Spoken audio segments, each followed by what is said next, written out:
Welcome to Dangerous Fly Fishing, episode 71. I'm Chris Cooper. That's Matt Carney. How are you, sir? I'm doing pretty good. Are we sure it's 71? I think. Okay. That's what the whiteboard says. Okay. Well, you're the trusty one that keeps editing the whiteboard. Yeah, I'm going to actually check real quick. But yeah, I'm pretty sure it is. I was going to say Back to you. The fault in our stars right now is we started this with the whiteboards out in the middle table instead of in front of us on our fancy new desk, brought to you by Ross LaSkuka. How are you, sir? Wonderful. Good. We're on candid camera. We are. This is weird for us, but we're gonna make this work somehow, some way. I mean, We're doing it. I think for all of our buffoonery, it looks somewhat halfway decently respectable. Yeah, it's a pretty nice little anchor desk we got going on here. Yeah. So very impressive. Thank you, sir. Yeah, nice job, buddy. I was very worried with when you're like, you sent me a picture of you in process building this thing, and I was very worried because you and carpentry usually are not friends. Wood is a suboptimal material. Fickle bitch. Well, it's one of those things that it requires touch, and I'm very much like Happy Gilmore when it comes to like, just tap it in. Just tap it in. Tap, tap. Whack. Go in your home. Want to play a game of whack fuck? Oh, yeah. Is it episode 71? Yes, I was actually right. So we're good. Hooray! We'll keep on rolling, baby. That was the plan. So, Awesome. so Matt, how was your little trip? It was unsuccessful, expensive, but a lot of fun. Why do you say expensive? I'm just curious. I lost 4 flies, which apparently totaled to $170. Holy shit. Yeah. Were they made of pure gold? Well, what are we talking here? 2 of them were 8-inch chocolate game changers, which, based on me reordering to replace them tonight, they're $50 a piece. Wow, wubsy. Yeah, and then I lost Urban double Buford with a dragon tail, which was $30, which isn't terrible. And then I lost my Red Horse Sucker double Buford, which for some reason is actually more expensive than a double Buford with a dragon tail. I mean, I'm sure I think it it's goes 'cause into the materials. And well, I think it's a highly specialized pattern, so you can charge a little more. But yeah. all the replacements, plus a few more, have been ordered, so they're on their way. What new ones did you get? The exact same ones, and then thinking ahead, I got a brown trout. Ooh. Because I have a new idea for the beast. And then I think I ordered a pike fly minnow, and which is basically a red and white minnow. Yeah.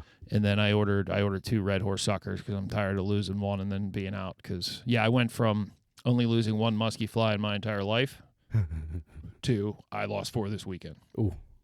The Kentucky trees are apparently not forgiving at all. No, they are. They're deceitful. Well, I will say, Ross, you'd have been very proud of me because I set the hook on everything like it was the muskie I thought it was. I'm so proud of you. That was going to be my question. Yeah, And I sent her home. Wonderful. And then could not get them back. Luckily, didn't break the fly line because I definitely forgot the nice nail knot tool you gave me and all the other nail knot tools I own. So I'm definitely going to throw that in my box tonight now that I'm thinking about it. But, yeah, it was a very expensive outing. Had to redo leaders 4 times. Wow. The first time the perfection knot broke, and then every time after that it was the improved clinch knot at the swivel. Well, that's good. I mean, that's where we put breaking points into them. Not so much the perfection loop, but... Yeah, that was the one I was glad that I didn't break the fly line because that one was deeper than I could reach to cut the leader. Ooh. Well, I should say one of them I cut with a knife. That's always scary, though. I hate it when we get hung up and it's like... just out of like you're doing some kind of Indiana Jones thing off the side of the raft. Just like, I can't reach it. Been there, done that. It's Yeah, actually been there, done that. It's actually even more Indiana Jones because Sam went with me, my neighbor. Yeah, how'd he do? Actually, finish your story first. It's because we're on his boat, and he has an awesome boat, but it has more of a gun rail or gunnel than like the raft does. The raft just has the tune. Like it has actual 2-foot gunnel in the midsection, like a foot in the one.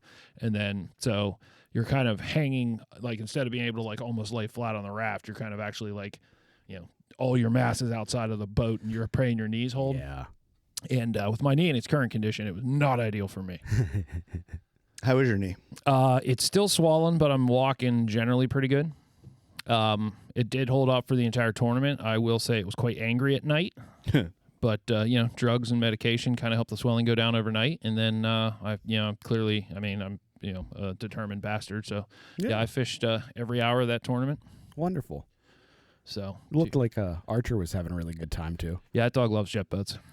It was so adorable. Did you see the one he posted on Facebook? Yeah, I saw I think it was a little small video that you had just of him. Yeah, it was just like sitting an 11-second video. video. Yeah. On the bow, just living his best little puppy life.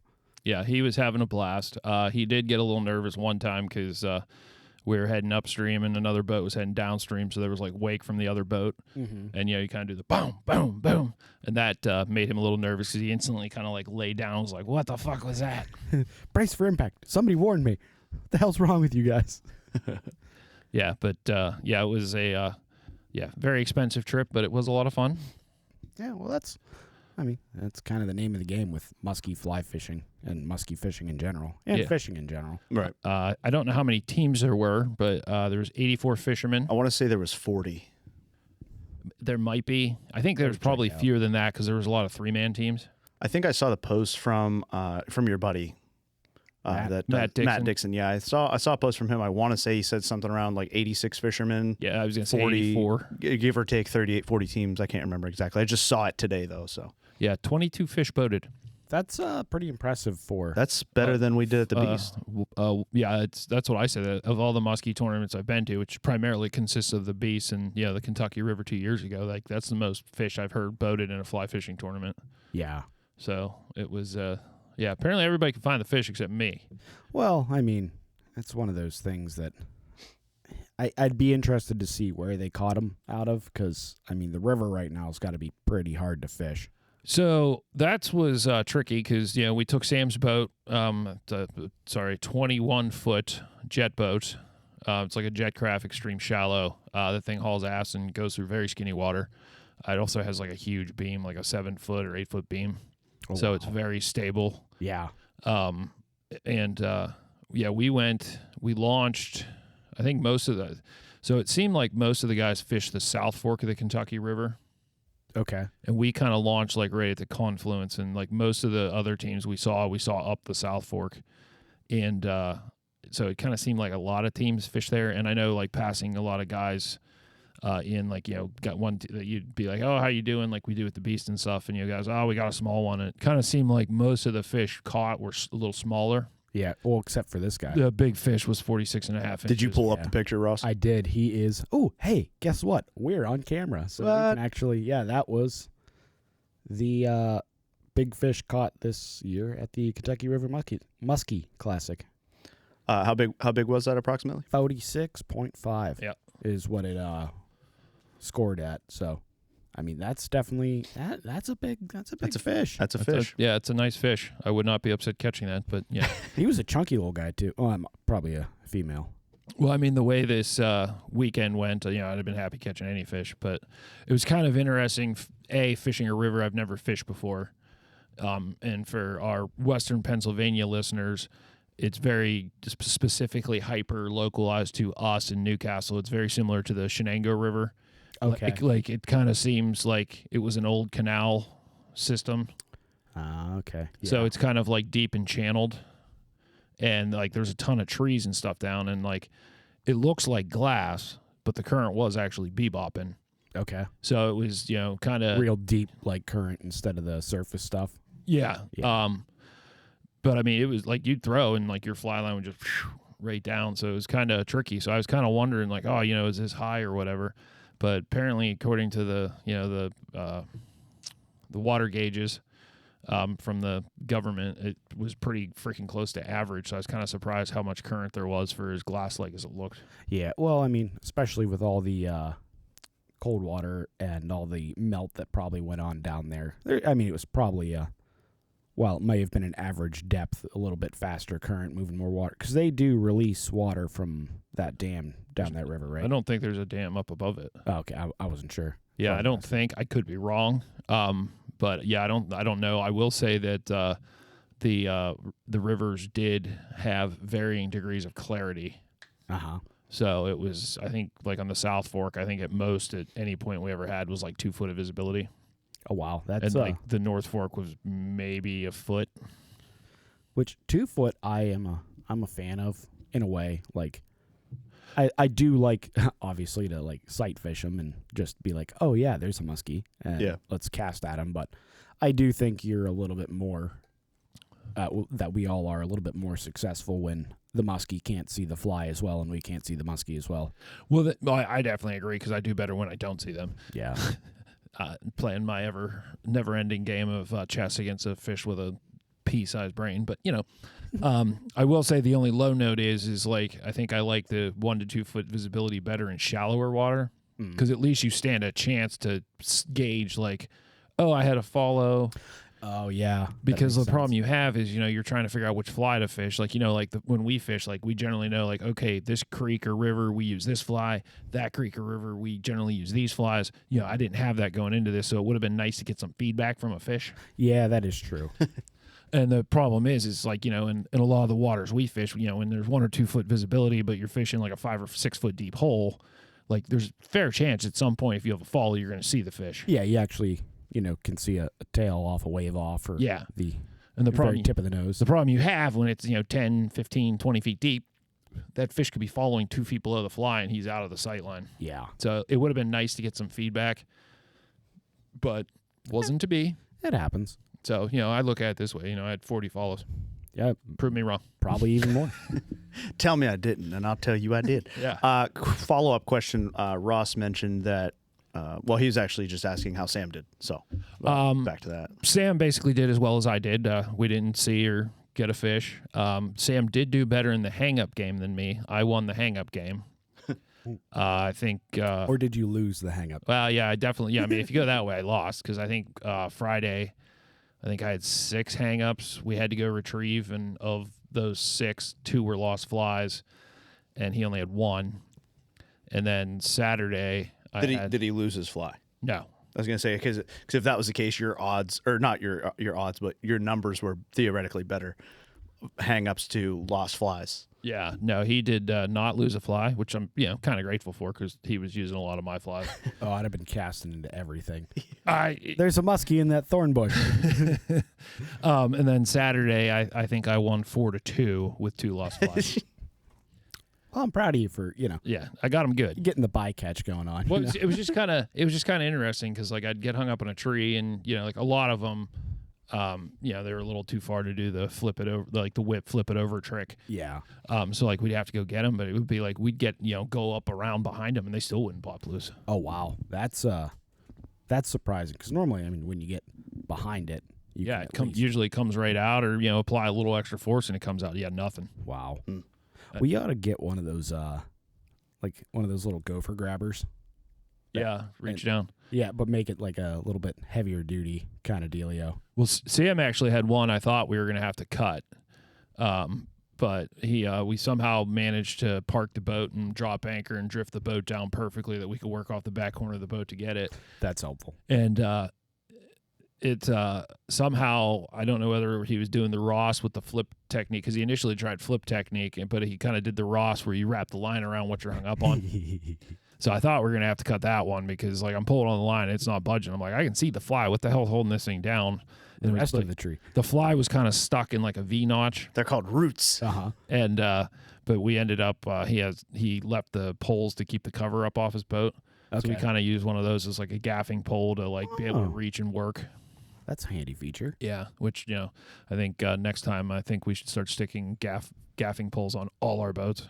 Yeah, I mean, it would help, especially if we can get like a. I was also thinking about getting one of those like the aluminum paint rollers that like extend out. Oh, the pole? Yeah, that are probably you need the hook on the end. Yeah, but I'm sure we can find a hook. That's probably true. I mean, hell, a paint roller. Yeah, but technically a hook. It turns out they actually make them. They're called gaffing poles. Yeah, but he's looking for the cheaper route. I know. Well, that and like in my experience, gaffing poles aren't always extendable. They make them like not the fish gaffing poles. Those are solid. Yeah, because like for the grab the rope, whatever they make those. Those are usually extendable in plastic. So I think we may have to invest in those. Yeah, I mean it would definitely help. Yeah, because it was like his pole worked, But it would be nice to have like that wider hook to push down instead of trying to just use like the little 1/2-inch diameter part of the pole. But we got his out without having to cut it. But I thought we were gonna have to cut that, which that was my fly. Yeah. So we got that one back. That's always handy. But no, Sam, he's really come around as a fly caster. That's really good to hear. Yeah, he's a pretty good caster. Probably cast almost as far as you and I. And he's really was starting to show a lot of accuracy in his casts. So he was kind of dropping it like foot from shore. That's really good. So yeah, he was doing really good. As far as casting goes, he was doing really good. But yeah, so Friday we kind of just did I think one of the problems with the river was it was just so fishable. Because it was like every 20 feet there's a down tree in the river. Oh, yeah. So it's like, you're basically possibly wasting a lot of time fishing holes where there's not fish. So Friday we did a lot of that. Plus, like Friday we ran into a lot of guys, so you'd kind of like jump people and fish different holes. They may have already hit that hole. Right. So it was kind of a crapshoot. And we did that all of Friday. And we actually went up the North Fork and the Middle Fork. Okay. Also, because with his boat, like I forget how big his gas tank is, and you're doing 50 miles an hour up a river. You can cover a lot of water in a hurry. Oh yeah, that would be the fun part. And and we ended up trying the Middle Fork because like when we were driving, the Middle Fork looked like the most fishy thing ever. Like there was just down trees everywhere, and then the only problem is there was a down tree the width of the fork, so that put an end to our Middle Fork adventure. You got a jet boat, jump that sumbitch. No, it was a huge tree. It was probably sticking 2 feet up out of the water. Like that would have been hit that thing head on, not plane and jump it. Sounds like a commitment issue. Well, it's not my boat. Sounds like you need a little bit more oomph, but on the get-go, just to give it that slight angle, and then you'll jump it. Yeah. Like go right up to it and just like nose up, then reverse, then just hammer it and just like skip it like a jet ski right over the top. Yeah. Well, like I said, not my boat, and that would have been a very long walk. We probably would have been closer to the cabin we were staying at that point than where we parked the truck. Because that's like the crazy thing about Kentucky. I thought I was being real smart because we're like, oh yeah, we're going to launch at Beattyville. So I got an Airbnb at Beattyville, and it was a really nice cabin. I tried being a little smarter, like planning, like because when Todd and I did it 2 years ago, I got an awesome cabin. It was super comfortable. My only complaint with that cabin is like it was essentially like it had 2 beds, but it was all in one room. Ew. So it was almost like an A-frame, and the second story is like one bed was on one end of it, and the other bed was the other. But I mean, it was a really nice place. But the problem was it had like a tiny circle drive that between my truck and the pontoon boat. Like I was probably hanging out 6 inches into the road on both sides on a single lane road. Fortunately, I think that road was mainly cabin rentals and we were the only people there, so it was okay. Yeah. So I was like, wow, I kind of want to make sure, we can get a boat in there because, like Sam's jet boat's longer than the pontoon boat. Oh, wow. Plus his trailer tongue was like, because he has like one of those big fold-away ones. So it's Those like are nice. really long. And so I picked this cabin. It's like up on top of a hill. Got a nice level yard in front of the cabin. Perfect. And except for nice long driveway, except I couldn't see the actual driveway. And it was literally the width of a vehicle, of the truck. And it's like, how the fuck do you swing how would you swing the boat in there? So we're like trying to get it in. And the problem is there's a huge ditch that literally would snap an axle off on either side if you go off. Oh, I'm sure. So luckily the neighbor's driveway lined up directly across from that one. Handy. Yeah. So we back into the neighbor's driveway and then pull straight into the cabin. That's always nice. So my plan of, boat parking and whatnot kind of worked out. Well, it's better than nothing. I mean, that is one thing that I don't think any of those cabin rental people even think of. Is it's like, oh yeah, people might be bringing a boat here. Maybe you should be like, yeah, this is this wide and here's the driveway. Yeah, well, their cabin was kind of geared more towards hiking because they had all kinds of hiking guides and like hiking sticks, walking sticks and stuff in the cabin. Like, oh, feel free to use the walking stick. Hiking sticks. But I thought I was being smart, so I got a cabin in Beattyville. Yeah. Except it turned out that there's 2 Beattyvilles. No, there's only one. But we were, I think, 7 miles away from where we were launching. Okay. But it took us 30 minutes to get there. Yeah, that sounds about right. Yeah. So, like, my plan of, we'll get this cabin in Beattyville. We'll get a jump on everybody, short drive to the launch, go. And it turns out the resort, which was like 25 miles away, we could get there like in 5 minutes longer. Yeah. I cool. think. All those mountain switchback roads and I mean, what's the name of that college in West Virginia? Bethany. Bethany. Yeah, where you almost went to school. Yeah. Well, my sister went down there, and that was like Bethany's maybe like 15 miles off of the main drag, and it was literally like an hour like drive. an hour to Wheeling, and then like another 45 minutes to Bethany College because you're just. Yeah, I almost went to Bethany. All the bends. I almost went to Bethany because there's a trout stream that runs right through the middle of it. Yeah, they actually have a fly fishing team, I guess. Or a club. Blew it. I could have been like on the fly. Well, if it's only just a club, that might not be as fun. I'm trying to get on like the national fly fishing team. That a little late for that. Yeah, I know. No, it ain't. There's all kind of old ass people on Yeah. that thing. There was one of the speakers at the Cabin Fever, I guess, is part of the fly fishing team. Oh, cool. I did not stop and listen to him. Yeah. Go figure. I mean, that's one of those things. I might be being a little bit of a prick, but I think I know what I'm doing pretty well by now. Yeah. And I don't feel like learning about urine nymphing, so Yeah, that's perfectly understandable. But we did learn.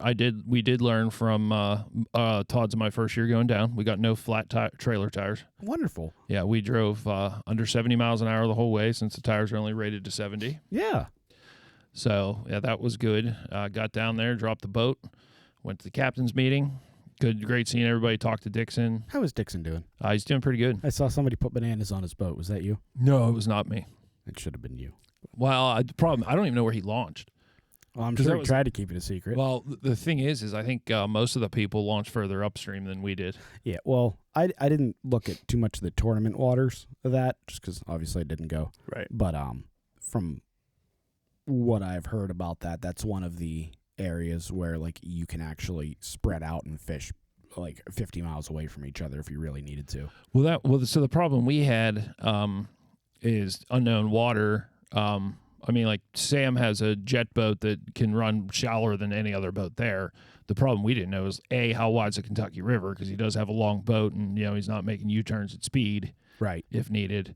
And we had no clue, so we just went all we could see is I did the satellite research, measured how wide the river was, the different forks, and we ended up fitting comfortably, but it was kind of like we only visually inspected where we were initially planning to fish, because that's all the time we had, because we left here in Newcastle at 7 a.m. Mm-hmm. and we got there I think at like 3. That's not that bad of a drive, though. It's not, but by the time you get to the happy hour in the captain's meeting, it's like basically we just drove. Okay, that's a boat ramp we're going to launch from, and that was like the river looks big enough that we should be able to run the boat. So it might be interesting next year to maybe try launching further upstream. Yeah, well, that, and I mean, I'm sure the more years you do it, the more places you were like, oh yeah, hey, I didn't realize that was a boat ramp there. Kind of like, well, yeah, we saw one of those, but I don't think it's safe for use anymore. That the concrete washed out and like collapsed, and you'd lose a vehicle. Ooh, and that is not fun with a large truck. I mean, especially if there's not another as big or slightly bigger truck to winch you out of there. Yeah, I think that sounds like the place that you should be dropping in from, because everybody else won't be there. Well, the thing is it was like a 3-minute ride upstream in Sam's boat. So yeah, that is the other night. That's safer, whatever, fine. Yeah, I mean, like I said, his boat's fast with only. I mean, like I think his boat. Most of these jet boats you see, like the G3s and stuff, they're like 5 people or 600 pounds or something rated. Like his is like 8 people or 1,500 pounds. What size power planes you got in that? 2 something. I like it. Ross wants to go for a ride. No, I don't let me on that boat, because I'll steal it. And Sam's a really nice guy, even though he decided to say screw us for the podcast tonight. Yeah, that wasn't cool. Sam. No, it's okay. Well, he kind of has like a wife and kids and like fiancé and children. So yeah, and like people that love him, So yeah, unlike us. We love each other, so we're our own support group. Speak for yourself. No. Yeah, I was gonna say, got a few of those and one on the way. So yeah. Oh, you're married, Mr. Fancy Pants. Yes. Nerd. Yeah, I was there. I was married. You were both there, actually. Yeah. I was. You might not remember, but yes. Oh, people remember you being there. Apparently, that's for sure. Yeah, I'm an angry drunk. No. We all know that. Yeah. You're never angry around me. Just drunk. Yeah, just drunk. Well, yeah, we definitely did a lot of drinking because Thursday night, as we're known to do, like the first day you get down there and kind of let loose. Party. We did it at the Beast. Like we way over drank the night Cooper got down there. Yeah.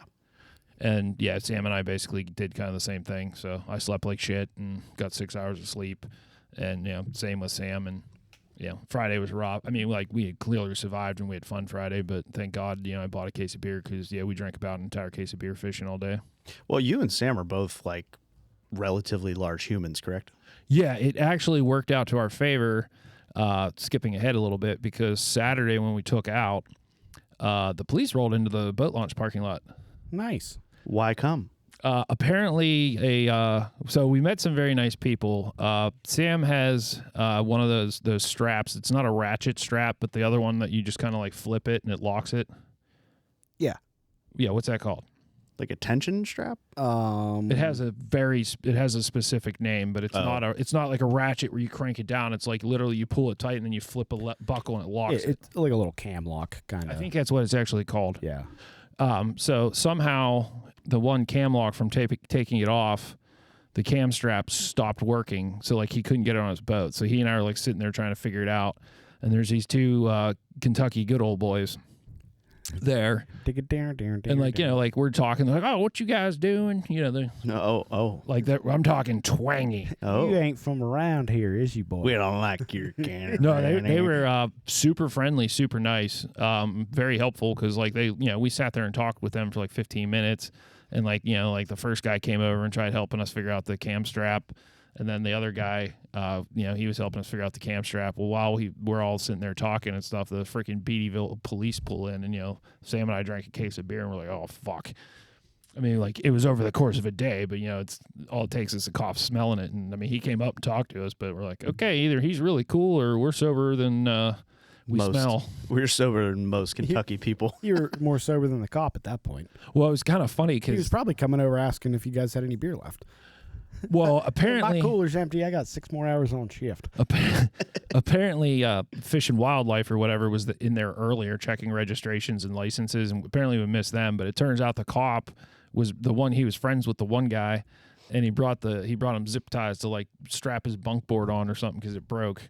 Oh, nice. But like he like was very intrigued by us trying to figure out the cam strap, so he was literally standing closer to me and Sam than like you were sitting to me. Oh, wow. And it's like Sam and I are both like, oh fuck, This ain't good. This ain't good at all. But no, apparently we did not smell at alcohol at that point because Well, that, and I mean, I'm sure it's one of those things to where it's like, okay, well, I'm just going to sit here and you can't prove that I was driving. So. Yeah, we tried that, except the cop kind of like parked in the parking lot to hang out with his buddy. So to drink beer. Yeah, because Sam was like, I like handed him his keys back, and he's like, opens the tailgate, and I'm like, what are you doing, dude? I'm like, we're loaded and ready to go. He goes, yeah. He goes, I'm waiting for the cop to leave. So, question: did he have like the sheriff badge, like that The just star. said sheriff on it? No, like it was a actual police officer. I mean, the police officer badge, not a sheriff star. Yeah. Wow. And a brand new Dodge Durango Cruiser. Oh. So yeah, for whatever Beattyville is, they apparently have well-equipped police officers. He may be the only one. I was gonna say he might be the only guy. But he's a well-equipped police officer. But yeah, so do we want to finish the rest of the Kentucky River Musky Classic in the next section? Yeah, why we might not? as well. Okay. Well then, I guess we will see you guys back here. And if I don't know why I'm looking at Cooper, there's a camera now. I should probably look that way. There's a camera. Look. Look at it. It's there. Hoo-ha. Hoo-ha. Well, I have a bad habit to try and look at myself on the monitor, which means Yeah. I'm not looking at the thing. All right, we'll see you guys in a few.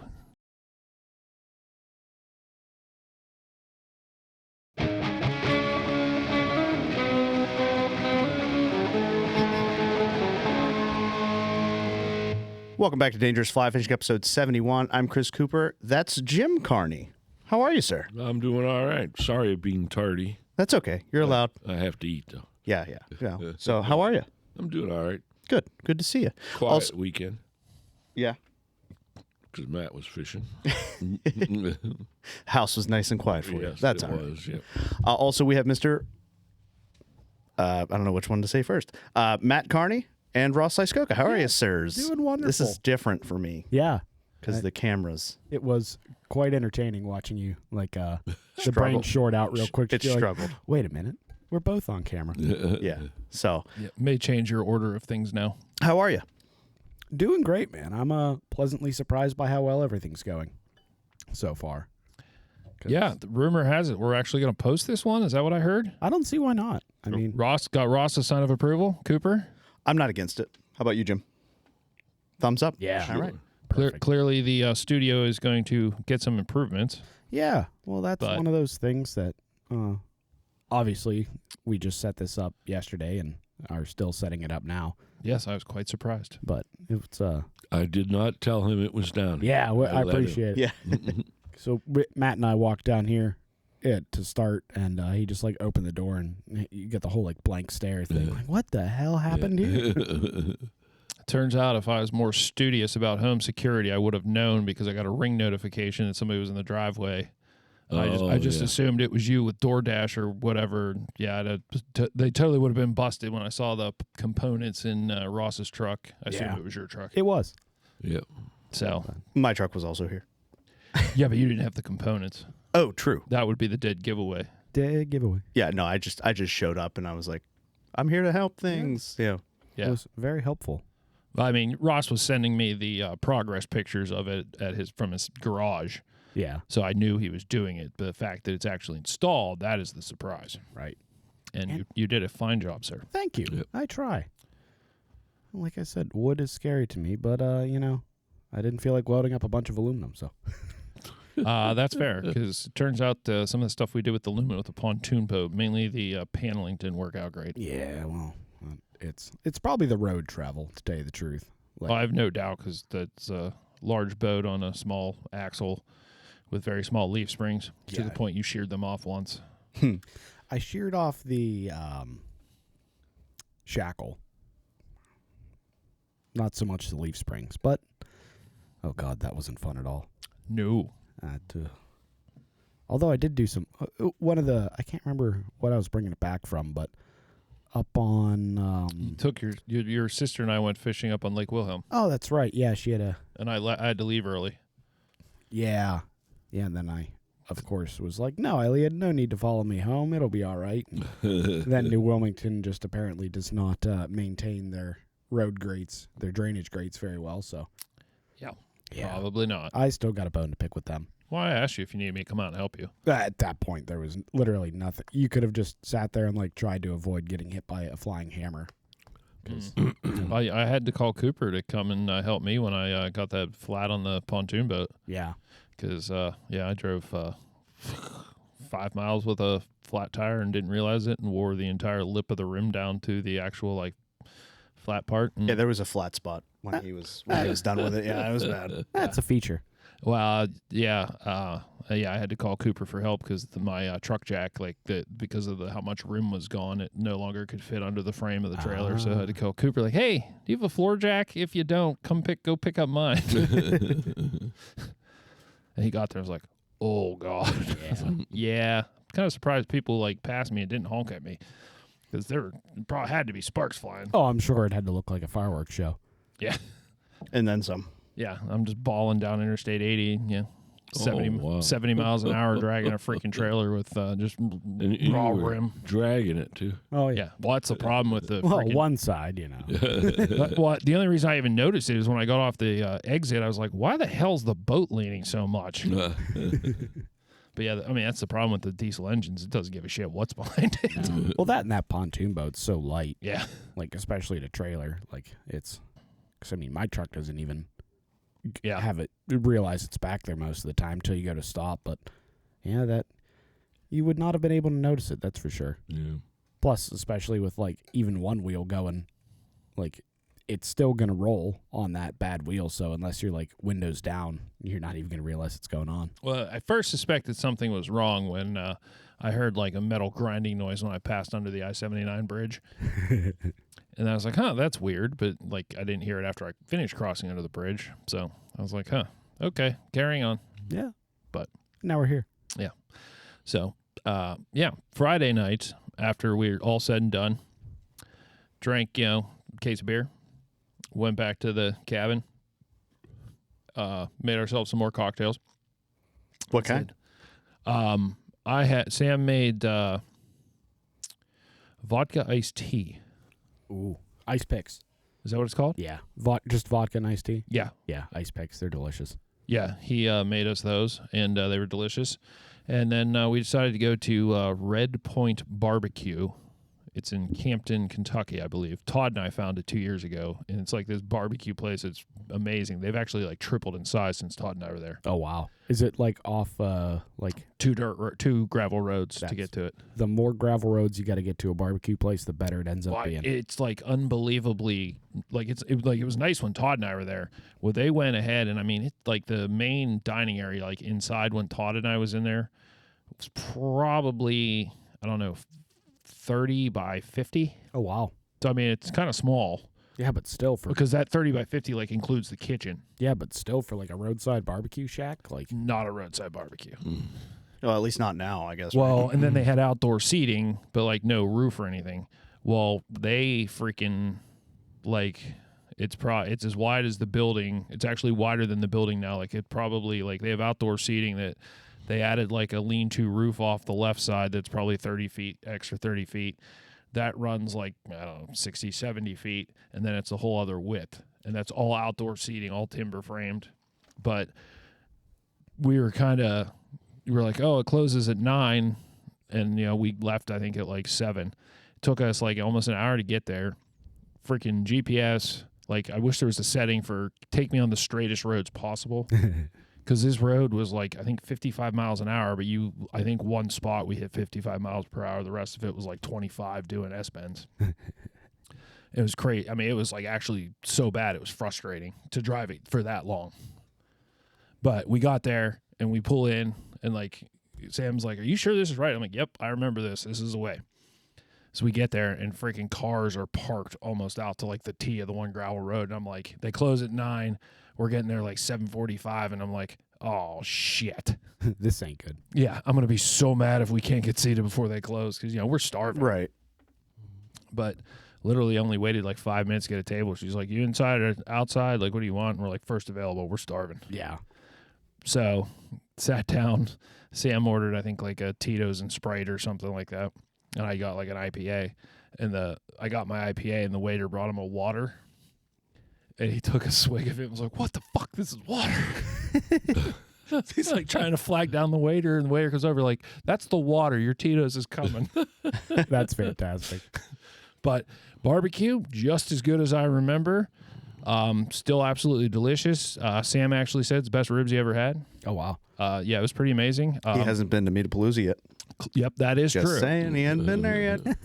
That is true. He has not been to Metapalooza. Has he been offered an invite? I said, hey, we're having Metapalooza, and I told him the weekend that we're having it, and he said he was going to check with his kids' schedules with activities. Oh, yeah. So he and his fiance, and I said, hey, if you want to bring your kids, bring your kids.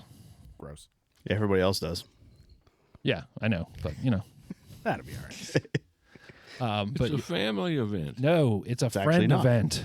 Well, I tell this to him every year because he's like, you need to be more considerate of my family. I'm like, no, I don't. This is a friends event. It's always been a friends event. I keep telling you it's a friends event.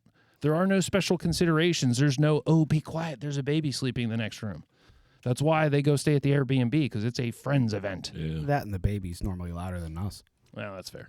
But no, it's a Well, friend. he's in his late 30s now, so he's expected to be a little bit louder. Tim. Wait a minute. Yeah. But yes, I did invite to Sam for Metapalooza. Okay. So maybe he'll make it. Hopefully. I think I still have yet to meet him. I don't think any of you have actually met him. No. I've met him in a parking lot here, actually, once. Oh, that's right, because I think he was dropping something off when you were coming out. Yeah. In the parking lot. Well, your driveway's big enough to practically be a parking lot. Plus, you always have multiple cars in it. So at one point, I thought it was a Ford dealership. So Not far off. Yeah, that's fair, especially when Sean's up here. Yep. So we had Red Point. It was delicious. It was a little. We took the straighter roads home. It was like we were so freaking like just overtired. Like literally, like I think we just drove an hour without talking because we're both just like doing everything we can to stay awake and alive. well, yeah, that's part of it. And yeah, I mean, it's basically just like, okay, I'm going to bed. Bye. Can't beat that. Yeah, we woke up, went out Saturday. Saturday we kind of were like, we know this is fishy water. We're throwing every fly in the fly box. Like, what are we doing? So we kind of fished some of the same waters, but like less skippy, because we didn't see anywhere near as many boats Saturday as we did Friday. So we weren't near as skippy, like fish this hole, run half a mile upstream, fish this hole. Like, we literally found a stretch, fished it hard, like the whole stretch. And eventually it kind of dawned on us, like, man, we're idiots. We have electronics on this boat. What are we doing? Not using the electronics? Yeah, clearly. So we started using the side scan, which, that river's conveniently big enough to use the side scan. Wow, how handy. Technology. And I won't say like I said, we had probably at least 30 follows. Sure. We're on a video podcast, so they can see my face now. I know. And the hand motions. Yeah. But, I mean, at least we knew we were throwing at musky. And it also kind of confirmed that, hey, we were actually in the right spots yesterday, too. They apparently just did not like anything we threw. Well, what was the water temp of that down there? Friday, it was 43. And that's one reason I did not go swimming for my flies, is because it was 43-degree water temp, and I think it was 32 degrees air temp. Yeah. And then Saturday, because it got up to I think 67 on Friday, Saturday the water temp was 46. Okay. Still kind of chilly, but it was, I think it was 29 air temp. Oh, wow. But then Saturday, the weatherman probably say it won't have cleared 70, but it was hot as hell. Yeah. Like, I actually got sun in my face. Yeah, I think here on Friday it was in the 50s, give or take, maybe a little bit colder than that. And then the water was in the lower 40s still. So. Oh, it definitely. Because after we got everything set up here, Cooper and I went up to Neshannock Creek real quick, just behind the fly shop, because he got I wanted to try out that new rod that I built. And right. We're basically like, it's been such a long winter. Let's get out and at least fish a little bit. But yeah, because I think the ice is no longer safe for fishing now. No, I would assume not.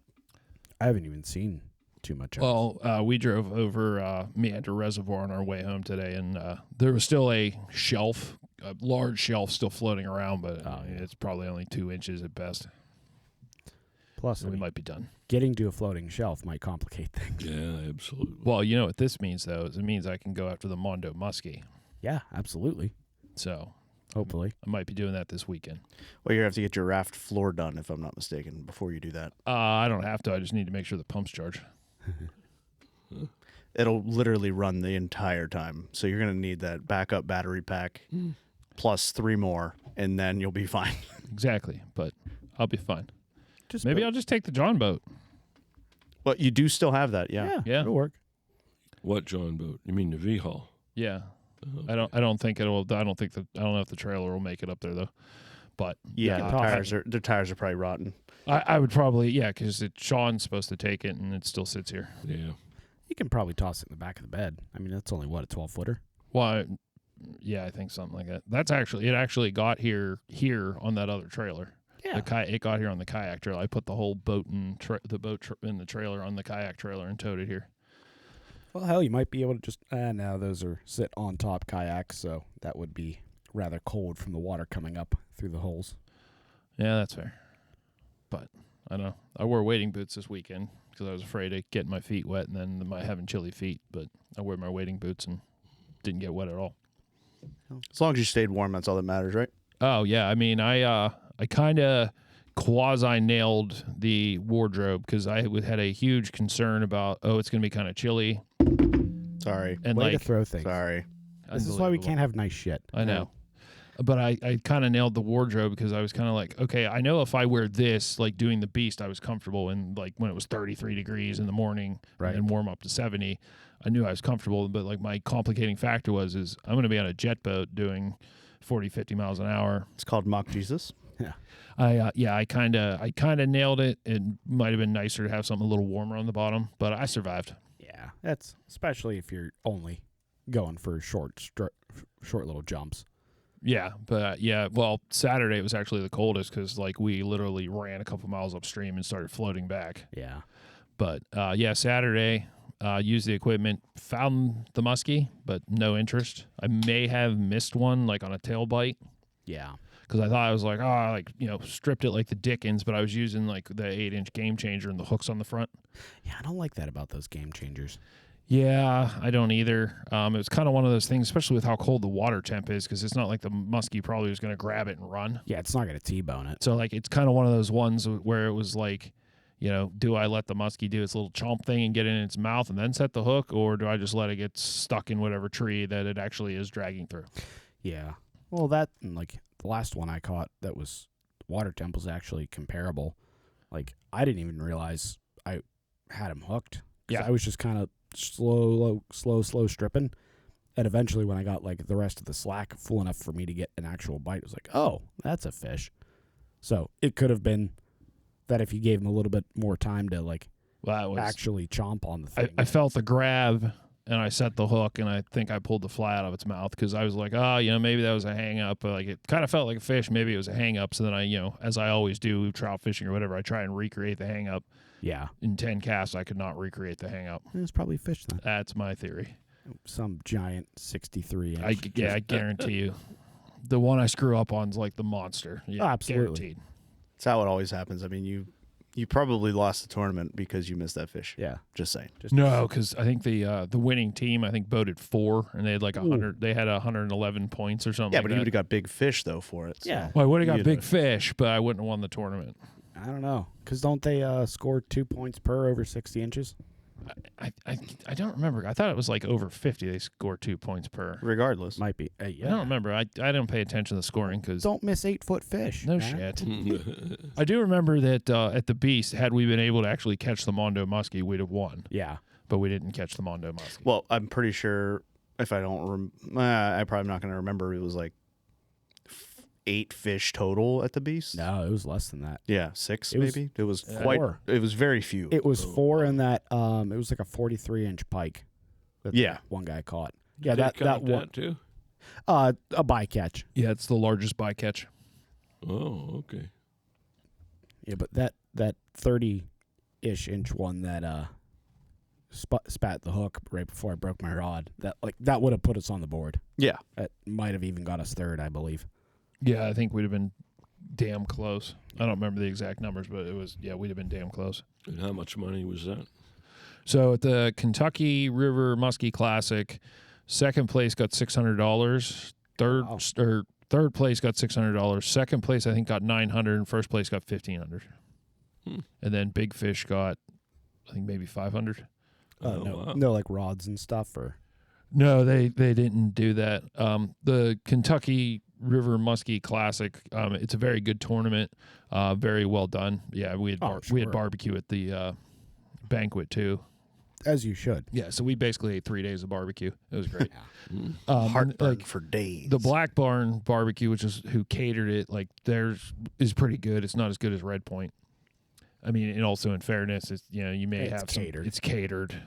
So may have to actually go there to truly judge it. But I mean, it was very good. But they're not quite as advanced. Like I don't think they have as much sponsorships as the Beast.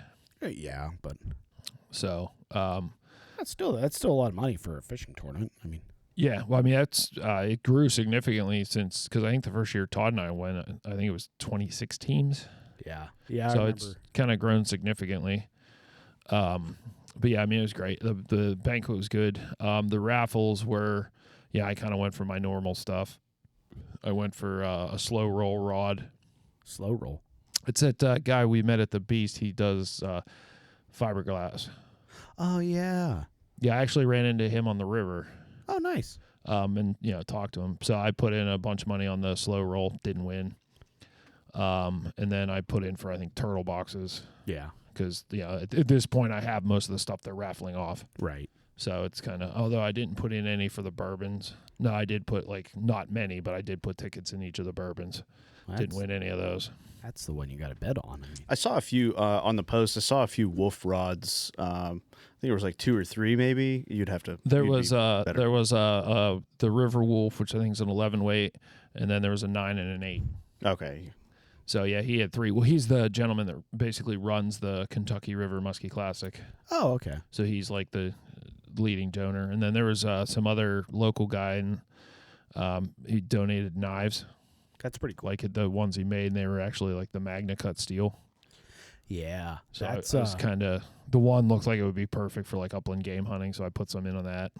That's pretty cool.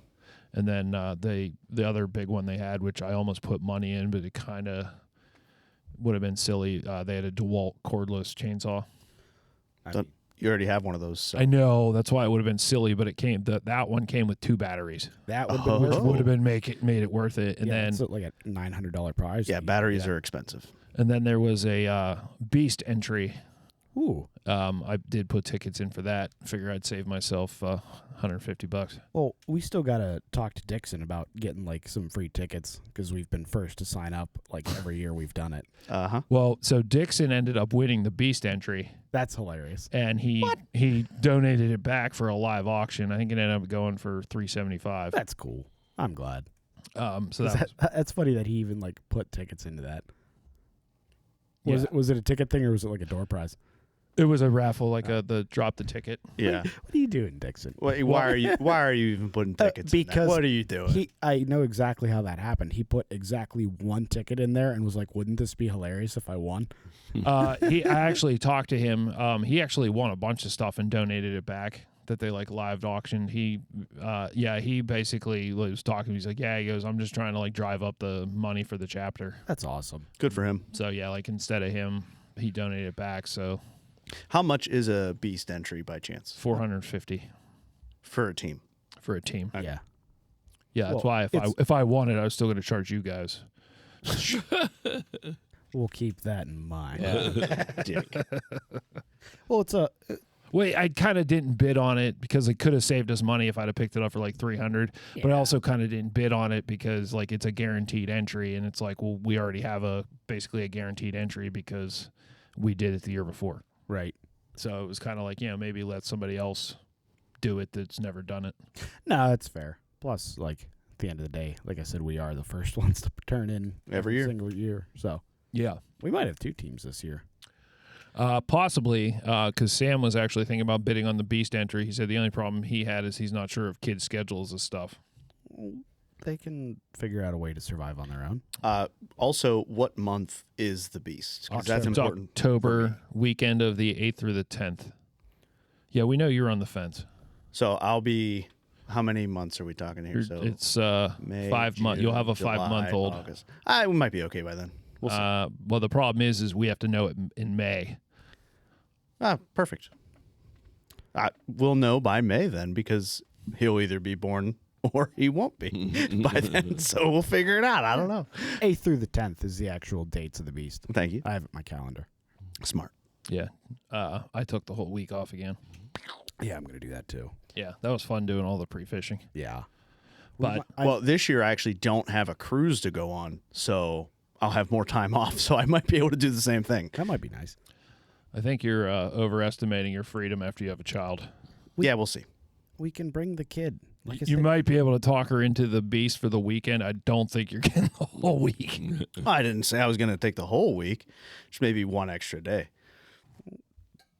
Tell Amanda to just be a mom. She can figure it out. Oh, I know she would. I don't have any questions about that, but we'll just see. We'll just see. What's up? She's not working, is she? Yeah, she works. No, I mean after the baby, is she going to work? Yeah. Yeah. Yeah, she has a job. Okay, well. Yeah, she is. You might not have a tournament. Well, that's what I'm saying. To. Well, we already have daycare already figured out, and like we're already taking care of things way ahead of time. But it's in my opinion, we're doing it right so far. Yeah, we'll see. I'll just kidnap you if she doesn't let you go. It'll be fine. Yeah, perfect. Yeah, because I mean, she'll immediately suspect me, but like yes. So you're not wrong about the 2-team thing because I'm not sure about Nick. He's not coming. I'm calling that now. We'll see, and then we might have a Sam factor. Yeah. Well, we'll see. Well, how many guys you got? Right, theoretically 4. We potentially could have 4. And possibly, you if you're doing what about it. this guy? Although he can't because he can't miss a Friday. Yeah. Oh, yeah. The medical thing. Yep. dials. Gotcha. That's because we were thinking about it this weekend. It's like, oh man, we could have brought Dad down to do it because we can have 3 on a team, and but Dad couldn't go. Yeah. But Sam did said he's gonna take you out in the Allegheny and chase those muskies on his boat. Oh, that'd be cool. On a weekend, it'd be good. Yeah. Obviously. Well, I mean, Right, got that. go up Friday night or Friday afternoon. We Well, got probably that just brand go- spanking new rod. You got to break the jinx Oh, off. yeah. Of. Well, I hope to break it off before, or not break it in before then. Yeah. Yeah, you gotta get the jinx off. It's the Yeah. thing. Because that's I'm really looking forward to getting on a raft and going on one of these small creeks. Yeah, I mean it's not as fun on the small creeks for me, just because you get hung up on everything. well, that and like I do like to row through the rapids, and like it's almost like a technical sport for me, like dodging all the things in the river. And on the smaller streams, there is still some of that, but it's kind of like, well, this is the only place I can go. Yeah. So get it through instead of like, oh yeah, I'm gonna like try and. Well, spin I've these not through the been out rapids. there to experience that, so you might be 100% right. Yeah. Probably are. I think Ross actually almost enjoys the challenges of the rafting as much as the actual fishing. Absolutely. You definitely enjoy I it. think I would like that as well. Yeah, I've been looking at like drift boats and stuff, like, but they're just so expensive. Yeah. Well, the other problem with the drift boats are you have Upstream isn't fun. Well, that's not fun. I mean, like you can put motors on them. They're not too dissimilar from the raft, but like the problem is it slightly complicates things because it turns into, oh, we have to run and go, go get the other truck with the trailer to tow the drift boat. Like the nice thing about the raft is we literally all just throw it in the back of our truck, and it saves a step, I guess. Yeah. Then again, I still am looking for a John boat to put a jet motor in. Well, not just that, but if we do have 2 teams, well, say we have 2 teams regardless, and your neighbor can't come, like he's not one of the ones that's on one of the 2 teams, it's like we might need another boat regardless. Oh, yeah. No, we have 2 boats. How do you figure? We have a pontoon boat. Well, I mean, if you're only planning on fishing the lake for the beast. I kind of feel like big fish, and I think like the leading or big fish. I think usually for sure comes out of the lake. All right. I don't know. So Depends on if we get into that Mondo muskie. Yeah, I mean, you can't fit the pontoon up the river and through the woods to grandmother's house. You go to make it to get into there. So I don't know. Well, yeah, you're definitely you're not getting the pontoon boat where the Mondo muskie is. Right. We might be able to. It would be Harry Carey. Not a chance. No, Absolutely. No way. I have confidence. no. I feel like you're trying to play it off just because. I feel like you're trying to wreck the. I feel like you're you're trying to trying to wreck a change. pontoon boat for an insurance claim. No, not at all. By the way, I'm sticking a bunch of gold and valuables and jewels on the pontoon boat. So make sure you up that insurance. Well, apparently we have people that listen to us that know where we camp during the beast. So Yeah, the one team. definitely. Yeah, I'm looking forward to the potential team wars next year. So bring it on. Team Wars. Yeah, so last year at the Beast, we were going into a spot, and there was another team from the Beast coming up to there, and it wasn't actual tournament yet. We were just scouting things out, I believe. I thought he was talking about the dude that said I saw you guys at the campground. Yeah, they're in a TPR campground. Yeah, because we were He's talking about the same thing. we were going into our secret okay. spot, and like they definitely could have fit through where we were going, but like we put on an Oscar-worthy I performance. hammed it up. Like I'm sitting there like, oh yeah, you guys might get hung up, like you'll see when it goes, and I'm like just flailing the oars. Matt's like I'm jumping kicking off off the the raft, rock. I'm like kicking rocks to make it look like I'm bouncing us off of them because we're hung up. yeah, and, I'm pretty sure I just like flailed and then grabbed the dog. I don't know. Yeah. It was bad. and it was like they're like, oh yeah, we're definitely not fitting through there, and then it turns out they listened to the podcast. And we told them about it, and they messaged him on Instagram like, how dare you bastards. Like, one, great job, but 2, we're TPing your tent next year. So we're going to have to figure out a deck gun for the raft. Just a little confetti cannon. Ooh. I actually had some ideas about that we can discuss after. Ah, yes. Oh, we'll just get one of the, since you already got the air compressor, we'll get one of those cheater tanks to inflate Ooh. tires. and we just screw stuff on the end of that, and My brain was more on like a potato launcher type gun. that might hurt. Yeah. I'm thinking confetti cannon. So you're saying a spear gun's out? It depends on how fast you want to run. Depends on how. I guess it good also of a- depends on whether there's a cable attached to the spear and it's tied off to our boat. True. I was gonna say it depends on how big of a motor he can fit on his new raft by the time the beast comes up. That was where I was at. Well, want to take a break real quick and come back and Yeah. I mean, there's not much more to talk about, but No. Not yeah. about the Kentucky, at least. yeah. Yeah. So, all right. We'll see you guys in a few. They'll get you.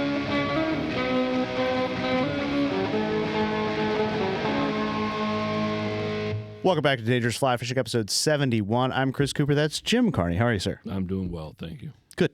Also in studio, we have Mr. Ross Lyskoka. How are you, sir? Wonderful. And Matt Carney. How are you, sir? Wow. We're just wholly backwards now. Yeah, you're last now instead of first. Yeah, what so the there's fuck? that. What We're the gonna- fuck? We're gonna have to Switch Chinese the fire Carney drills. games around. Yeah. Yeah.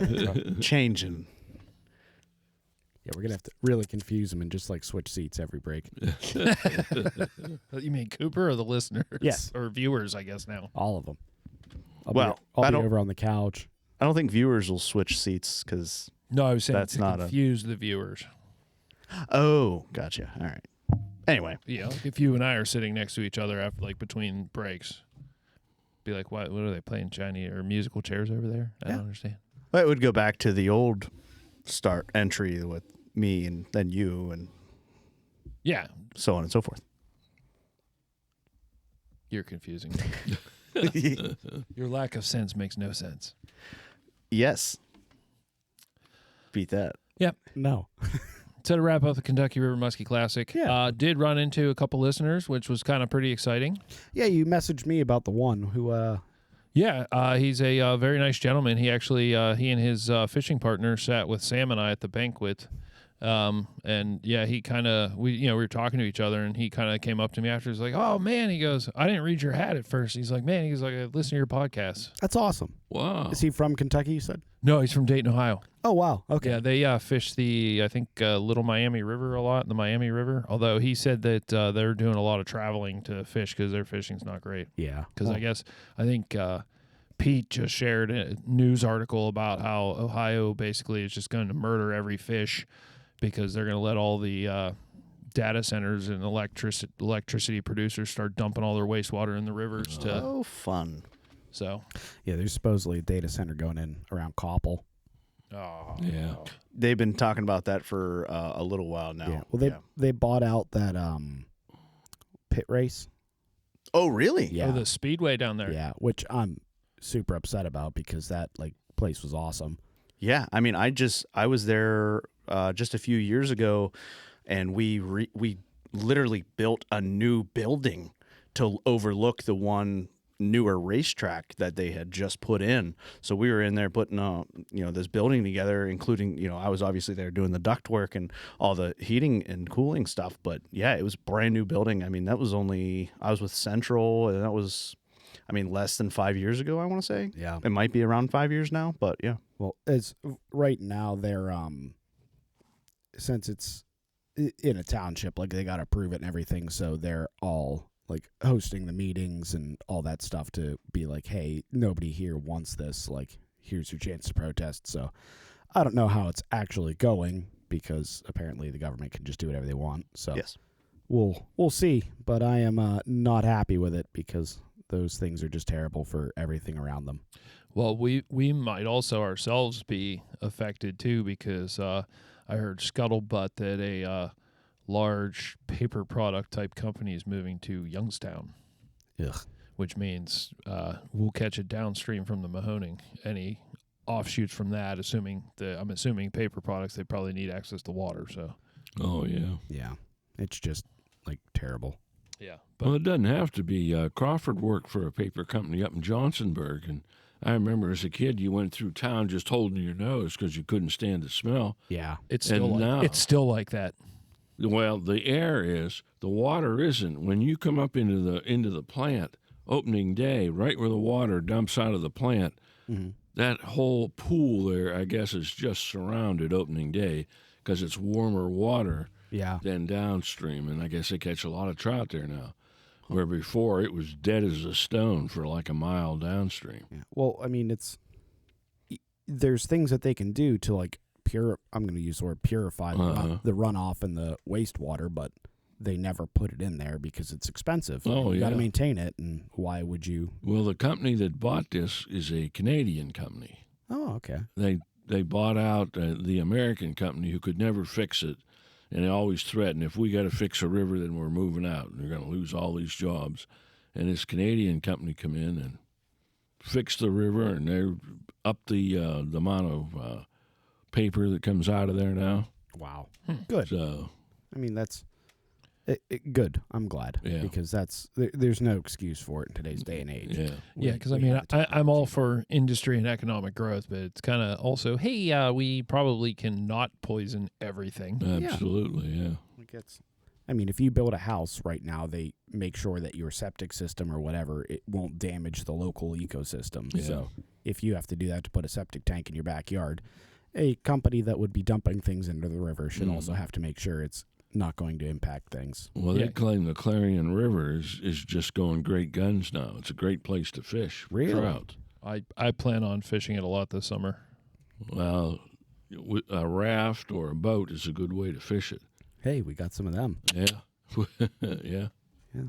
But yeah, I've been steadily going through like all the local waters, and I actually picked up a couple more books for like local PA waters. The Charles Meck one, and can't remember the name of the other guy, but Clarion River is one of the ones I want to hit in all those small little tributaries, because that sounds like a great time to just hop in a kayak and float down, fish, camp. Float down, fish, camp. Yeah. And I believe there's otters on the Clarion River. Really? I believe I did see that. I think They're also on the Allegheny River, though. They continue to elude me on the Allegheny River. I would love an otter. We should catch them. Wait, I think I want an otter as a pet because, yep, I just want one. Not legal. Says who? The state and laws. Well, they're dumb. Yeah, that's fair. I But feel like you're wrong because you can own a raccoon. Why couldn't you own an otter? You can't own a raccoon. yes, either. you can. No, I don't. Yes, think you can. I don't think you can. With a special permit. Maybe with a permit, but I don't know. The last time I caught a raccoon, I was scolded because By who? Your mom? No, That makes sense. no, she would have loved the raccoon. My brother-in-law. He's like, oh, Hey, he doesn't know anything. He's not a state representative. no, he's an idiot. So yeah, what would he know? Nothing. I wouldn't trust that guy's opinion at all. But no, I feel like we could actually train an otter to spot muskie for us. I just want an otter to have an otter. I don't care about anything else. Yeah, but wouldn't that be a hoot? We keep talking about training an archer to spot muskie. We need to get started on that training. He's you past took his him. prime. You took him to the Kentucky River Classic. How many did he spot for you? We haven't trained him, so I should. I don't know. He's too old. He's past his prime. You can't He's teach slacking. that dog how to do that. All he's That's doing, too much. All he's doing is he is learning how to pheasant hunt. So How's that going? the last time we went hunting, he flushed 2 birds. But then what happened? Far away though, weren't they? Well, he was a little out of gun range. Yeah. But the first one was an accident. The second one, he actually was like, there's something moving in the grass, and made it flush. I mean, it was kind of on me because I didn't whistle in time to keep him in gun range. I think it's also partly on you, or wholly on you, that he wasn't already trained as a pup. Oh, he wasn't big into pheasant hunting back then. Yeah. Well, also on you. Pheasant hunting is a recent new addiction. So, anyway. Yeah, no, I had the camera on the wrong thing. So Okay. that was my fault. I'm just making sure that it wasn't. Oh, hey, look, we're back. Was it? What did you hit? I hit camera 3, and we don't have one of those No, we sure don't. We only have 2 in this setup. right now. Right now. But no, I was just making sure. Yeah, no. I was like, oh, we're actually going to make it the whole way through without something turning off or whatever. You know, I'm just glad that it was only a mistake of the button pushing. we're not a professional production company. We do all this in house, so It whatever. looks pretty professional to me. So far, so good. Pretty much. Yeah. Minus that little hiccup I just gave Ross a heart attack about. So, oh well. But hey, Cooper, you got a new rod. Yeah. So I was gifted a brand new. I think it's brand new. It's definitely used, but it's brand new for the most part. It's a Brand new to you. Yes, Yeah. brand new to me. It's a Reddington 4-weight 2-piece 8-footer. Yeah. Super excited about it. You and I, Ross, messed with it the other day. Actually, that was yesterday. We messed with it in the driveway here when we were setting all this up, and didn't cast it or anything. I'm planning on getting a new reel, some textured floating lines, things like that I need to get taken care of. But I was going to say in the interim, you might be able to throw. You'd have to test it out, but you might be able to throw your 5-weight line and basically just treat it as an overline. yeah, that's the plan as of right now. But I'm gonna buy a new reel and line because A, I wanted to do that anyway, and B, why not? Yeah, I mean that's kind of a fun, interesting size because a lot of guys are choosing 4-weights because they're a lot more fun to fight fish on. Yeah. 2, they're kind of big enough to almost throw the same stuff as a 5-weight, and then with it being an 8-foot length, it's almost also a small stream rod. Yeah. Yeah. Well, it's going to be, just from testing it out in the driveway, like that action on there is real whippy. It's going to be a beautiful dry fly rod, in my opinion. Okay, so when you say real whippy, you're talking like maybe Slower like a medium. Yeah, I'd put it at like a medium because then again, it is a 4-weight, but like I could feel the flex in the handle of the rod. Oh, like, so it might be a slow like a bamboo. it may be. Yeah, because I think you compared it to a bamboo in the break. Yeah, it's very nice. Okay. Yeah, I'll have to bring it over and let you cast it or whatever whenever we get a chance. One of these days, just because I brought the other vehicle, so I don't have it with me today. Well, I've got that old Encounter line too. That's probably a either 4, 5, or 6 line, just because it's an Encounter one. Probably 5, yeah. Well, it might I see It what you're might be saying. off his original 6 that he broke, or was No, that a it's off 5 the you 5. broke? Yeah. Well, I broke a 6, but it's Yeah, also I have. 5. Oh, okay. I have that same one, so. Yeah, it might be worth it just to throw it on there and see. I mean, at the end of the day, it'll let you fish off of it until you can get the line you want. Right. I mean, it's not uncommon overline stuff, so it's just a matter of whether you if the rod kind of irks a little bit, you may want to go down. But Yeah. if you already have a 5-weight, it might be worth trying to see if you can throw the 5-weight for the time being, so you can buy the stuff you want to buy. Yeah, I've been putting money aside, so have a little bit of change right now so that I can put towards a new. I might not get the reel that I'd like. I might have to go a little bit cheaper than the one I want, Yeah, but that's okay. It's just a reel. It's just a line holder anyway for trout. Right. That's my whole point, and the whole thing is, does it really matter the reel versus the line? No. It really does. Nah, stop it. I don't know. I mean, you both have behemoths, and you've both been very happy with the behemoth. Yeah, I have no complaints about it. I mean, I went up from a behemoth on my 12-weight for a Lamson, but that's just because, I do more saltwater than you guys. Yeah, and that's, like, So- if you're going to fish salt, you need it, but... Yeah, I mean, you guys, for most freshwater fish, it's basically just a line holder. Like, we don't really have anything that runs. Not for the most part. Yeah. I have But you still have a drag on it, don't you? Your Yeah. behemoth still has a drag. Yeah, it still it's, has a drag. It's, Yeah. I mean, it's a cast reel, but, like, when you look at the internals, they're not that much different than any other reel I've pulled apart. No, well, I mean, the only difference between the cast and, like, the other ones is it's literally how they make the shape, make the spool and the due to a lack of a better term, housing. I don't know if there's a better term. No, but I mean, you're correct. it's all, even in all of those, it's generally all the same internals. It's just a matter of how they make it. And in my experience, I could tell a difference because I think when I bought Sean his saltwater outfit, I bought him Clearwater reels from Orvis, which are cast, whereas I had the Hydros. Yeah. And when he ran both of our reel sets over with his truck, the cast basically broke apart, whereas the machine bent. Yeah. So well, cast is always more brittle. Well, that's what I mean. Like, it's literally the same, probably almost the same internals, but Yeah. a little more brittle being cast. Yeah. There was because I was putting together that 6-weight, so I got actually 3 new Clearwater, well, 1 Clearwater reel, and it came with 2 spools for like $225.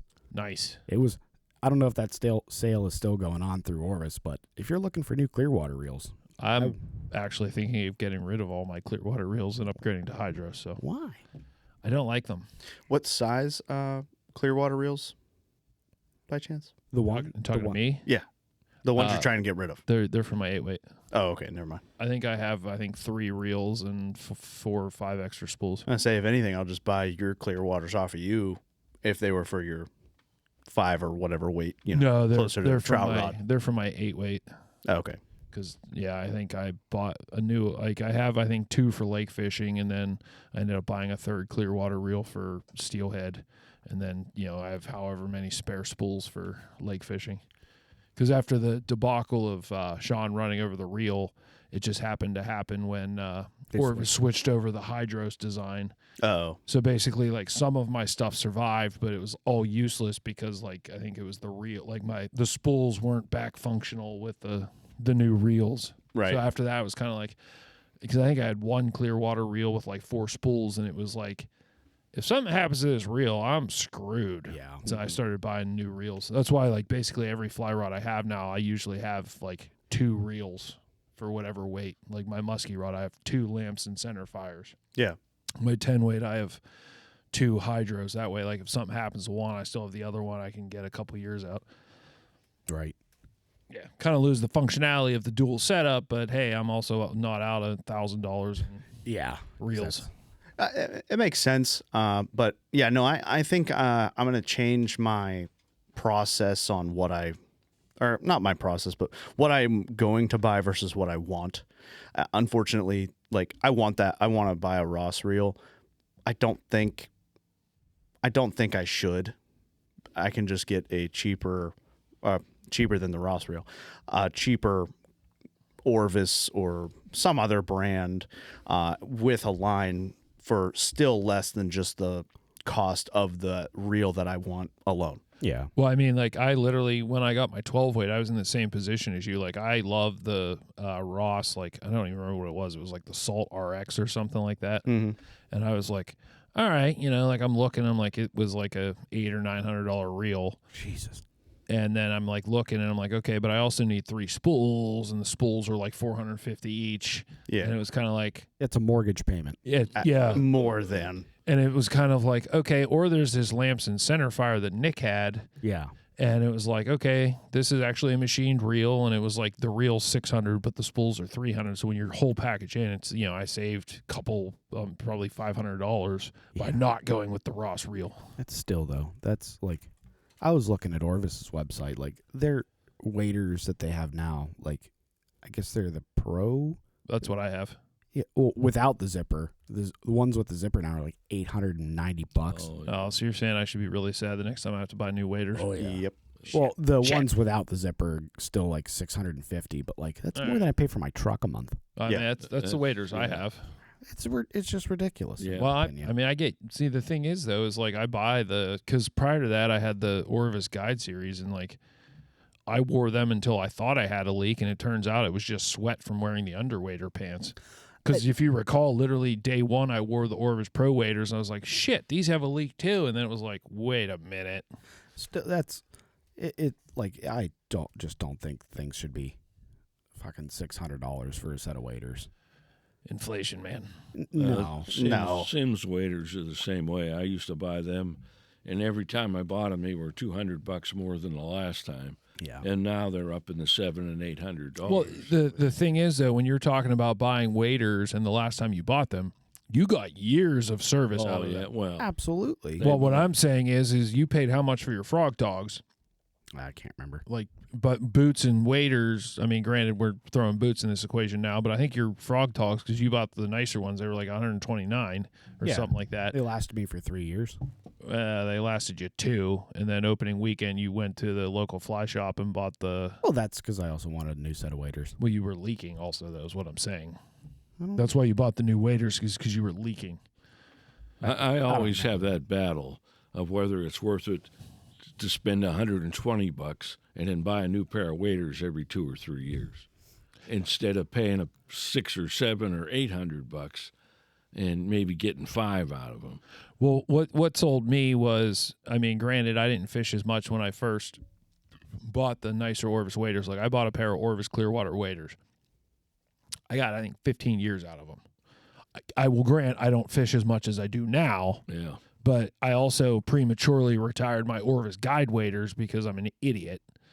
Because, like I said, I wore the underwater pants because, usually I would just wear like Under Armour, like the cold gear, and, wicks it out and don't sweat as much. But those Orvis underwater pants, like, I started off with the heavy ones, and then Ross got the lights. I'm like, those are actually pretty nice. But when I started off, like, the reason I bought new waders is I was like wet on my legs. Never cold, but I was wet on my legs. Yeah. And I assumed it was the waders were leaking until I bought the new waders, the Orvis Pros at $600. And then literally the first time I wear them, I was wet again. It was like, son of a bitch, that's sweat. I mean, my thing with it is, like, especially, like, for us, it's different. I mean, we're all older. Like, we know how to budget and buy. Like, if we want to buy something that we want, like, it's our money. I got it. Yeah. But, like, if you're some 16-year-old kid right now that's, like, trying to get into fly fishing, Yeah. like, you're not making $600 a month at McDonald's after school. Oh, Yeah. yeah. I mean, it's one of those things, like, because I actually was talking to Sam a lot on the drive home today, because he was like, we were talking about like how much it would cost to get into trout fishing. Yeah. Because he's like, he's like, like, what's the cost? Like, what's an outfit cost? I'm like, well, I mean, like, you can do it cheaply. I'm like, you don't need to go break the bank. Like, like, I recommend Chippewa River rods because they're sweet freaking rods. Yeah. But like, like trout fishing's a little bit different. Like, you trout fishing, like, there's no, the line's going to wear through the guides questions. Like, there are cheaper avenues if you want to do, especially because he, having kids and whatnot, like, he has more limited time. So, but, like, to me, it's worth it to spend the money for the stuff because I do a lot of it. Yeah. Well, I mean, hell, I'm literally getting into building rods because I want new rods, and I don't feel like paying fucking $500-600 a rod. Yeah, I mean, you can get up into the thousands yeah. with these rods now. It's unreal. Well, especially like with the blanks, I was looking at some of them. Like, there's Sage blanks for $700, and like you still got to do the work to put everything on there. Granted, it's a Sage blank. However, it's just like, where the hell are these people getting these numbers from? Yeah. It is what it is. It's just a gripe I have, but like, Sure. I feel genuinely bad for the kid right now who doesn't have somebody who fly fished before and like can hand down gear, and it's like, oh yeah, I want to do this. Oh crap, like I got to wait until I'm out of college. Yeah. Yeah. It just makes me grumpy. Rightfully so, because it is a little bit ridiculous. I mean, inflation's a bitch, but there's nothing you can do about it, really. I mean, Either do it on your own or pay the money. Yeah. I'm going to do it on my own route. Speaking of which, I got 2 12-weight blanks coming. 2? 2. Make me one. We're going to do a shootout. What? He doesn't need any more rods. I need all the rods. He doesn't need any. I don't even have one. Well, that seems like a Cooper problem. Well, I'm also trying to find a fiberglass 12-weight. That's also a 9-foot. Because they have a lot of 8.6 fiberglass 12 weights, but I don't like. I don't know if they make fiberglass, because of their action, they don't need to be as long. Right, but if I can't find a 9-footer, I'd like to build 3 different 12 weights, and actually like, it would be cool for the podcast to be like, okay, here's a premium blank. Here is a not a Mid-grade? a Mid-grade? mid-grade. I'll say it is, and then like a fiberglass, and actually get a good, like, okay, these are all the same components. These are all built by the same person. This is how they actually stack up. So hopefully they'll be here. Well, I just got one. I'm excited, yesterday. yeah. Well, you need to figure it out, because I might order. I'm probably going to order another 12-weight chippy, because I like having the pair. But I was thinking about ordering a slow roll 12-weight fiberglass. You keep saying that. What is a slow roll? The What is company. this? I don't. It's a company. It's a guy out by Philly that makes Ew. fiberglass fly rods. That's a dirty place. No. We offense just to met you, him. but- We just met him at the Beast, because it's the first I ever heard of him, and the rod he made for the Beast was absolutely beautiful. Yeah. And the rod he made for the Kentucky River Musky Classic that I put probably $50 in, also beautiful. Were they 8.6 or 9 foots? I didn't actually pay attention. I knew it was a 10 weight at the Okay. Kentucky River, but I was like, hey, I got 10 weight stuff, so cool. Yeah. But I mean, I really want to get a fiberglass rod for trout too. So Well, I'm gonna go ahead and say I've already figured out how to like put the stuff together into a quality product. Because that 6-weight I was casting around like I was. Granted, I only threw like a zonker on there, but I was up behind the fly shop. Like we went above the dam to where it like widens out, and I was having no issues hitting the other bank just with a roll cast. So well, I have like a catch-22 where it's like I think it'd be really fun to build a rod, but it's also like I really want to support all these like smaller companies that do stuff. Oh yeah, like absolutely. Chippewa River, like I mean, he makes phenomenal rods. I mean, he actually gets like custom blanks of his own design. But like like even slow roll, like I kind of want to support him. Yeah. So like that's my thing is like I want to do all the fun stuff, but at the end of the day, I'm probably still also going to buy rods from these people because I do want to build rods. So yeah, you'll have to send me some information, and then we can do that and. You can train me in the ways, oh wise one. I'll do my best. You'll try your hardest and still not be good enough, apparently, because that's how Matt rolls. What? What does that even mean? You know exactly what that means.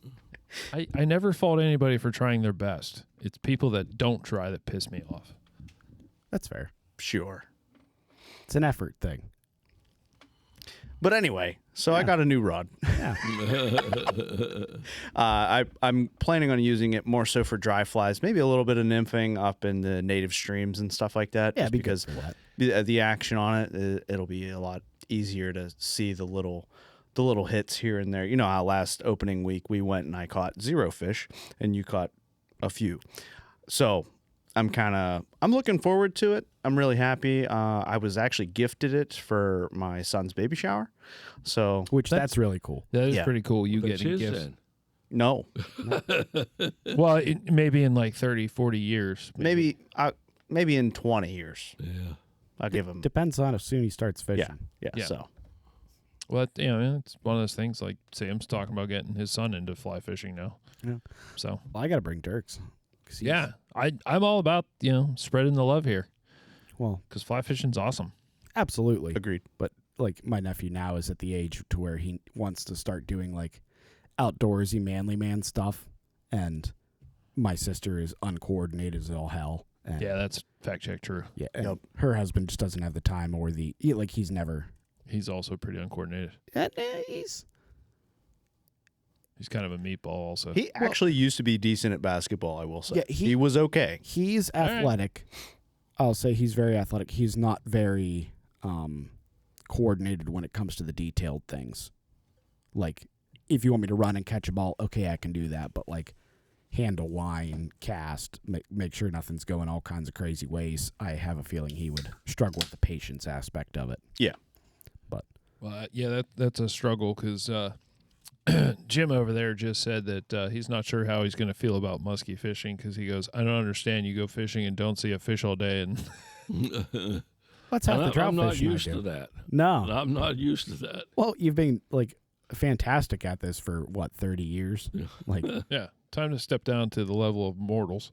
Either that or he's going to be good at it again, and we're going to learn a whole bunch more off of him.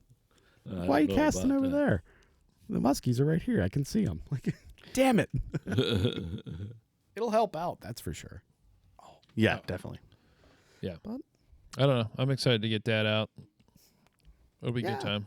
I'm genuinely excited for the 2026 fishing year. There's all kind of cool stuff going on. Yeah. I do want to mention one thing that I noticed. Well, I didn't know. I saw it on the interwebs and I wrote it down. I just noticed that Under Armour started making more. I know how they were already doing like fishing shoes and some like tops or shorts or something like that, but now they're actually doing waders. What? Interesting. They're doing waders. It's called the Black Tip H fishing bibs, they call it. Yeah, sure. They're $260. That ain't bad. Are they stocking foot? Yes. No, are they actually waders or are they bibs? Bibs. I wrote it down exactly how it was. So, but I mean, if they're bibs, those are not waders. I'm just telling you they were fishing waders, but it says bibs on the thing. Yeah, look that up because I'm interested. Yeah, I mean, not like they're not construction bibs like how they have the pockets and the things, but they are fishing waders. There's a difference between fishing bibs and waders. What's the difference? Waders Bibs do not have stocking feet. Yeah. Okay, so they might not, but $260. Well, I mean, for bibs, that's fine. I mean, like my Sims bibs were, I don't know, I don't even remember how $300 or $400 I think for each piece. Each piece? Yeah. Which bibs are usually one piece? I bought the jacket too. Oh, you bought okay. Yeah, because it was I broke the zipper on because I ordered them for winter fishing, like if the beast is nasty or winter fishing, and I was wearing them ice fishing and I broke the zipper, okay. and I sent them back to Sims, and it was kind of annoying because it's middle of ice fishing season. I'm like, I need to know if you guys are repairing those or if I just need to order a new pair or whatever. And that's why I ended up buying the Eskimo suit, was because like they never got back to me. It's like, well, cool, I can buy an entire Eskimo suit currently cheaper than replacing that set of bibs, and then they ended up replacing them anyway. Yeah, they are just bibs. I found them. Okay, you did? Okay, I was curious if they were. I mean, don't get me wrong. That's pretty cool. They're starting to build bibs. Yeah, I mean, but they look pretty nice too. Yeah. Yeah, I mean, when I saw them, I was like, oh, these look pretty decent. So I was like, I'm bringing them up because. Well, I'm glad you didn't order them thinking they're waders, because you'd have been sad. No, I wasn't planning on ordering them by any means, because mine still work. Mine, even though they had a leak at one point, they no longer have that leak. So I just saw them. I came across them one day, and I was like, oh, they have. I already knew they had. They've glasses, had a lot of hunting and shorts, stuff. and they have all the clothing per se. But I was like, oh, I've never seen them run bibs before, so that was kind of cool to see. Absolutely. Waders are waterproof, bibs are not. Well, theoretically, water resistant. Yeah, but yeah. They're good for boats. Yeah, or shore fishing. I'm just stupid excited that they're actually getting into it. Because we need more competition. Yeah, hopefully from big companies. That, and I have never had a bad thing from Under Armour. Their logo on them is pretty cool too. It's like a little shark, kind of cool looking. I'm not going to say I've had a bad thing. I'm just going to say that their running clothes, they're not my style. Yeah, they don't work for you. Yeah, I get that. They like the running world somehow turned into like, let's do joggers, which are like skinny bottoms, and then apparently people have fat asses now, so it's like real baggy up top and tight on the.